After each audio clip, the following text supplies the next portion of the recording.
మంత్రిగా ఉన్నప్పుడు కొమరగిరి దగ్గర ఉన్న SEZ ల్యాండ్ ని 80 ఎకరాలు డీనోటిఫికేషన్ చేసి మత్స్యకారులకు ఇమ్మనమని ఆ రోజు ఫైల్ మూవ్ చేయడం జరిగింది. ప్రభుత్వం పోయింది.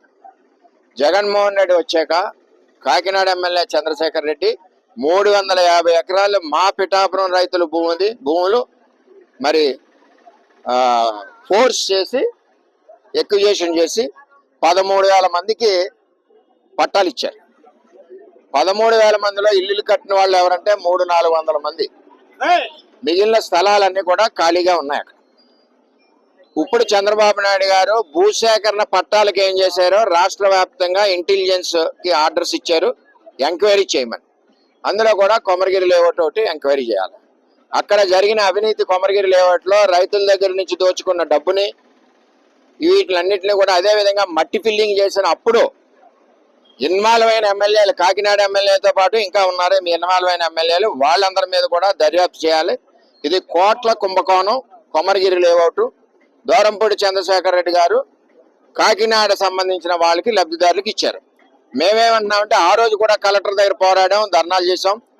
మా నియోజకవర్గం భూములు స్థానికులకి కొమరగిరి, ఉప్పాడ, అమీనాబాదు, మూలపేట, కొత్తపల్లికి సంబంధించిన 3-4 వేల మంది ఉన్న లబ్ధిదారులందరికీ కూడా పట్టాలు ఇవ్వాలని చెప్పి మేము డిమాండ్ చేస్తున్నాం. ఇచ్చి తీరాలి.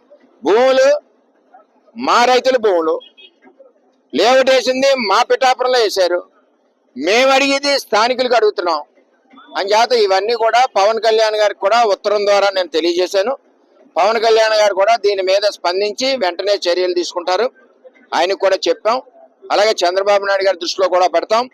ఏది ఏమైనా దాని మీద ఎంక్వైరీ చేసి ఎంక్వైరీలో జరిగిన అవినీతిని బయటికి తీసి, రెండవది అక్కడ 4,000-5,000 పట్టాలు పిఠాపురం నియోజకవర్గం సంబంధించిన వాళ్ళందరికీ అక్కడ చుట్టుపక్కల గ్రామాలకు ఇవ్వాలి. ముఖ్యంగా సముద్రపు కోతలో ఇల్లులు ఏదైతే పోయారో మత్స్యకారులందరికీ కూడా అక్కడ పట్టాలు ఇవ్వాలని చెప్పి పిఠాపురం తెలుగుదేశం పార్టీ డిమాండ్ చేస్తుంది. అలాగే కూటమి నుంచి డిమాండ్ చేస్తుంది.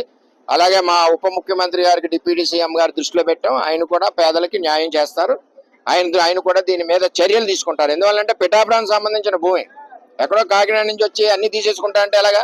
కొన్ని సగం మీరు తీసుకోండి, మిగిలిన సగం స్థానికులకి చుట్టుపక్కల గ్రామాలకు ఇవ్వాలి కదా, అదే ఇవ్వమని మేము డిమాండ్ చేస్తా ఉన్నాం.